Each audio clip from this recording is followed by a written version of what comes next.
Have you ever ended a day packed with video calls and just felt absolutely drained? Not just regular tired, but that deep, brain-fried kind of exhausted. It's a feeling so many of us have now. And that's what we're going to dig into, the science behind why it's happening. And look, you are so not alone in this. This quote from a Reddit user just nails that feeling, right? You're watching something you're actually interested in, but your brain just checks out. It points to a much bigger question. Why does focusing on a screen sometimes feel like such an uphill battle? Well, this feeling actually has a name, Zoom fatigue. And here's the most important thing to get right off the bat.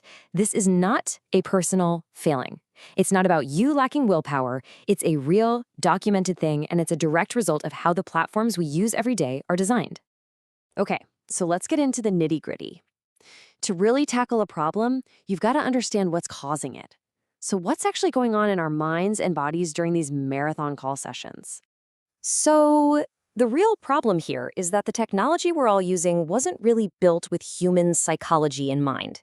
These platforms, as useful as they are, have these built-in flaws that put a really unique and exhausting strain on us. To figure this out, we're going to look at what the experts say.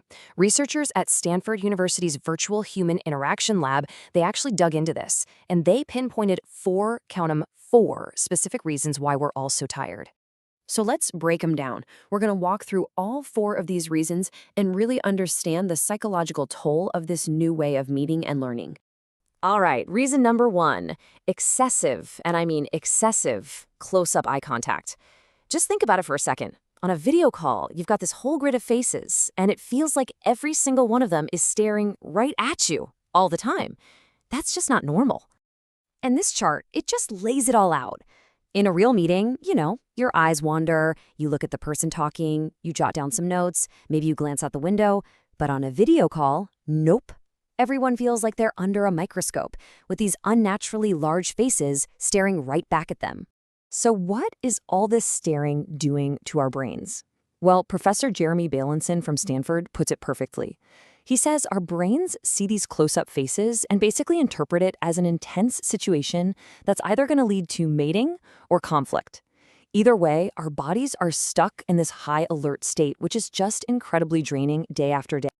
Okay, let me ask you something.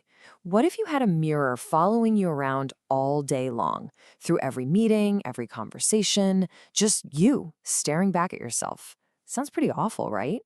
Well, that's pretty much what video calls do. And that brings us right to reason number two. Constantly seeing yourself is just plain exhausting. Most of these platforms show you your own reflection in real time for hours on end. There's actually a clinical term for this. It's called social appearance anxiety.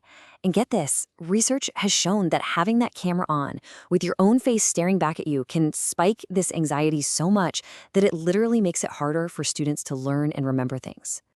Okay, reason number three takes us from the mental strain to the physical. Video calls basically glue us to one spot. We have to stay put, trapped in that little box on the screen. And here's the thing, the science on this is super clear. Our brains work better when our bodies are moving. I mean, think about it. How many of us pace around when we're on a phone call or doodle during a long meeting? That movement helps us think. So being forced to sit perfectly still, it's just not natural, and it can actually drag down our thinking. And our fourth and final reason, it's all about something called cognitive load. In simple terms, it just means our brains have to work way harder to communicate over video. I mean, just think about it for a second. To show you agree, you have to do this big, exaggerated nod. To show you're listening, you give a big thumbs up.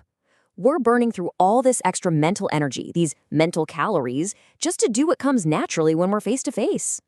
Okay, so that's the problem. But the good news? There are some really simple, effective things we can do about it right now. So let's build our anti-fatigue toolkit. These are your immediate quick wins. First, get out of full screen mode. That shrinks those giant faces. Second, hit that hide self-view button. Out of sight, out of mind, right? Third, if you can, use an external camera and keyboard to give yourself more room to move around. And finally, don't be afraid to just turn your video off for a bit and take an audio-only break. Give your brain a rest. Now, beyond the interface itself, let's talk about how we learn. Our brains just aren't wired for long, nonstop lectures. The secret sauce here is something called chunking. basically breaking big things down into smaller, more manageable pieces. And this study right here shows just how powerful that is. Researchers found that students who watched a lecture broken up into 4 short videos, they zoned out way less than students who watched the exact same stuff in one long go. Why? Because those little breaks were built right in. It gave their brains a chance to reset. One of the best ways to actually do this chunking thing is with the Pomodoro technique. It sounds fancy, but it's so simple. You just work, focus for 25 minutes. Then you take a 5-minute break. That's it. This simple rhythm is a total game changer for staying focused without burning out. And finally, let's zoom all the way out. The basics really, really matter. Having a dedicated space tells your brain it's time to work. Turning off notifications is honestly non-negotiable these days. And sleep, I can't say it enough. Getting a good night's sleep is probably the single best thing you can do for your focus. So, as you can see, Zoom fatigue isn't just some buzzword we throw around. It's a very real sign that our brains and our bodies are trying to adapt to a totally new way of living, working, and learning. And that really leaves us with a huge, important question for the future. We have these little fixes and workarounds for the tech we have now, but the real challenge is so much bigger. How do we start designing technology that actually works with our brains instead of against them?